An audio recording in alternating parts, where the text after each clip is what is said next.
Hello and welcome the economics class. आज का हमारा टॉपिक है, एक सवाल उठता है कि मांग वक्र का ढाल ऋणात्मक क्यों, why demand curve slope downward.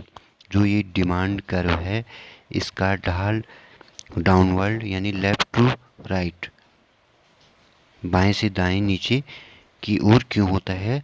जो मांग वक्र का ढाल डाउनवर्ड स्लोपिंग क्यों होता है, तो इसके क्या कारण है। पहला कारण है आपका इनकम इफेक्ट यानी आय प्रभाव के कारण होता है। दूसरा आपका सब्स्टिट्यूशन इफेक्ट यानी प्रतिस्थापन प्रभाव के कारण।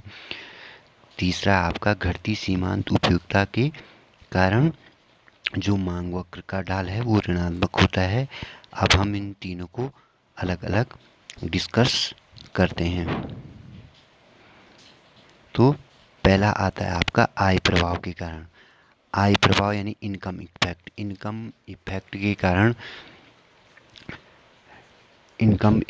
के कारण आपका जो उपभोक्ता है उसकी क्रय शक्ति में वृद्धि होती है। रियल इनकम में वृद्धि होती है यानी वास्तविक आय में तो वृद्धि होती है, लेकिन मनी इनकम जो नगद आय है उसमें किसी प्रकार की वृद्धि नहीं होती है, वो स्थिर रहती है। लेकिन उसकी वास्तविक आय में वृद्धि होती है और जिस कारण उसकी परचेजिंग पावर बढ़ जाती है। तो इस कारण आपका मांग का नियम लागू होता है, जिसके कारण मांग वक्र का ढाल ऋणात्मक होता है। जैसे है वस्तु की कीमत में कमी के कारण जो उपभोक्ता है उसकी वास्तविक आय अथवा क्रय शक्ति में वृद्धि होती है और वृद्धि होने से वह अधिक वस्तुओं का अधिक मात्रा में क्रय करता है, जिसके कारण मांग का नियम लागू होता है और मांग वक्र का ढाल आपका ऋणात्मक होता है, डाउनवर्ड स्लोपिंग होता है। जैसे आपका वस्तु की यदि प्राइस में कमी आती है तो उपभोक्ता की परचेसिंग पावर में वृद्धि होती है। इसके विपरीत यदि वस्तु की कीमत में प्राइस में वृद्धि होती है तो उपभोक्ता की परचेसिंग पावर में कमी आती है। इस कारण आपका मांग वक्र का ढाल ऋणात्मक होता है। दूसरा है आपका प्रतिस्थापन प्रभाव। प्रतिस्थापन प्रभाव यानी सब्स्टिट्यूशन इफेक्ट। सब्स्टिट्यूशन का मतलब होता है जब एक आवश्यकता की पूर्ति अनेक वस्तुएं करती है, यानी एक वस्तु के बदले हम दूसरी वस्तु से भी अपनी आवश्यकताओं की पूर्ति करते हैं, तो उसे आपका प्रतिस्थापन प्रभाव कहते हैं। जैसे सब्स्टिट्यूट वस्तु में जैसे आपका जो उदाहरण ले सकते हैं, जैसे पेप्सी और कोक दोनों कोल्ड ड्रिंक है। यदि दोनों के उपयोग एक ही हैं, दोनों ड्रिंक है कोल्ड सॉफ्ट ड्रिंक है। जैसे यदि पेप्सी के प्राइस में कमी आ जाती है और कोक के प्राइस स्थिर रहते हैं, कोक के प्राइस आपके स्थिर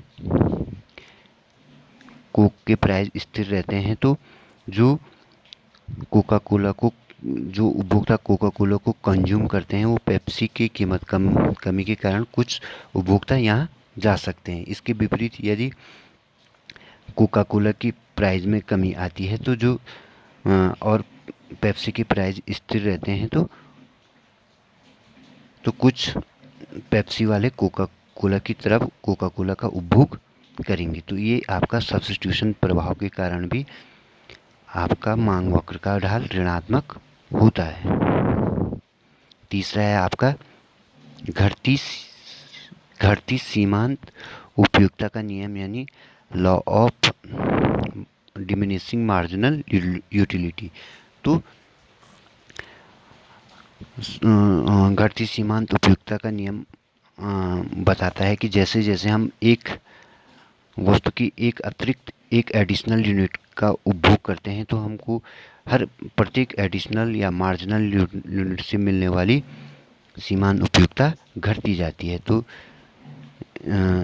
इस कारण भी आपका मांग वक्र का ढाल ऋणात्मक होता है।